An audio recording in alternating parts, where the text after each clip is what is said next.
So, there's been a lot of movement today, and I wanted to get a video up quick. And there's been some interesting moves, to put it very lightly. So let's go from top down. So the Dallas Stars acquire Max Ellis and a 2026 7th round pick for the rights of Christopher Tanev. Leafs have been in discussions with Tanev. There will most likely be a long-term deal for something to happen. I really like this move for the Leafs. This is a great pickup. When Tanev is healthy, he is a terrific defenseman. Adds a little bit of jam. For the Leafs, this is a terrific signing. If they can get him inked up for a reasonable price, I love Tanev with the Maple Leafs. And as a Bruins fan, that's not what you want to see. But for Leafs fans, that's absolutely great news. Then you get some kind of minor moves here. 2024 7th round pick from the Capitals. They're acquired, from the Vegas Golden Knights in exchange for a 2025 6th round pick. So, just some minor late in the draft moves here. I'll kind of go over here. So this is where things will get a little bit interesting. New Jersey Devils acquire Paul Cotter and 2025 3rd round pick for the Vegas Golden Knights in exchange for Akira Schmid and Alexander Holtz. Now Schmid had a little bit rough go of it this season, but he has shown and flashed that potential to be a very quality player. And a trade I'll talk about later, but with the Logan Thompson trade, it makes things very interesting in Vegas. So the Florida Panthers going into the next one. Again, some draft trades here, kind of going all the way down. The Boston Bruins end up acquiring Terry and a 2024 4th round pick in exchange for Jakub Lauko. They ended up dealing him, and Lauko I really did like as a 4th liner. I think this is a fair trade all overall. Each team gets what they want. Both players can play in the 4th line.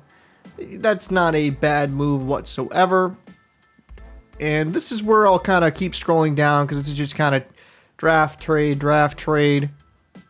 Scrolling, and this is the trade I definitely am interested in talking about. Is the Washington Capitals acquire Logan Thompson in exchange for a 2024 3rd round pick and a 2025 3rd round pick.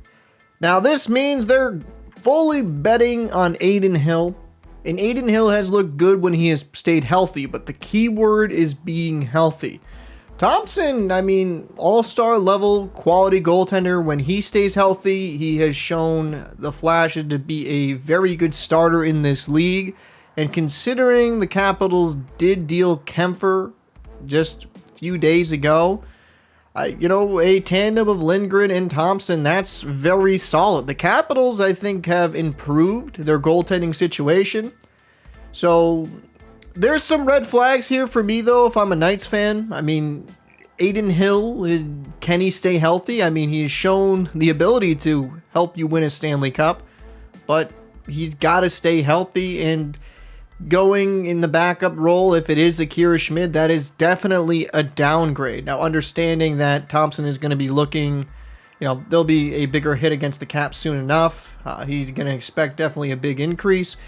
But, yeah, this move I like for the Capitals, not so much for the Knights, but there was kind of a logjam there with the Knights. You can't pay both goalies top of the market type money.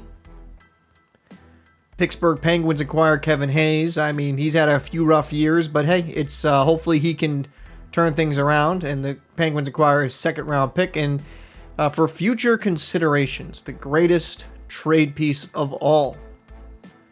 Overall, some good moves here. This is an interesting one. The Tampa Bay Lightning deal Tanner Jeannot to the LA Kings. In exchange, the Lightning will get a 2024 4th round pick and a 2025 2nd round pick.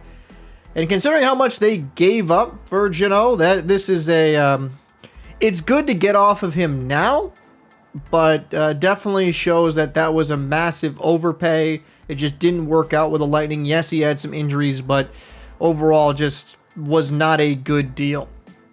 And the Utah Hockey Club, man, they keep on cooking. They acquired John Marino and a 2024 5th round pick in exchange for a 2024 2nd round pick and a 2025 2nd round pick they get from Utah, but is the Edmonton Oilers pick. I think Utah, they need to add some talent on the back end. John Marino, he's got some ups and downs, but very solid D-man in his own right. Already made a video about the Sergachev trade. That will be in my previous video if you want to see what I said on that. But yeah, there was a lot of moves last couple days. But for me, I would say the biggest surprise would be this one right here. The Logan Thompson deal. And it kind of showcases, like, people disagreed when I said this about the Ullmark trade when he got dealt. You usually don't get a massive return on your goalie. And I'm actually going to make a standalone video on Korpisalo and Ullmark.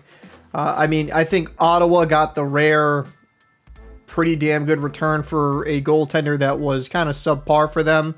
But to be fair to Korpisalo, it's not like Ottawa had a great team. But talking about this trade specifically, this allows the Capitals to have bring in a all-star level goaltender. Lindgren had a great year. Capitals are looking to be a better team this season. I like some of the drafts. I do like some of the draft picks they have made. Overall, yeah, I mean, this was kind of the biggest shocker for me.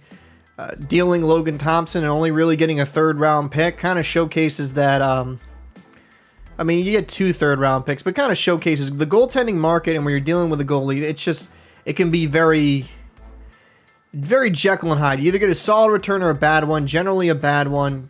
Teams are very wary of, like, okay, he did well here, but did well on his former team, but will he do well here? Because we have seen goaltenders get dealt and they just don't really live up to expectations. But I'd like to know your thoughts down below in the comment section. What trade thus far has surprised you the most thus far? I appreciate you watching. I'll see you in the next one.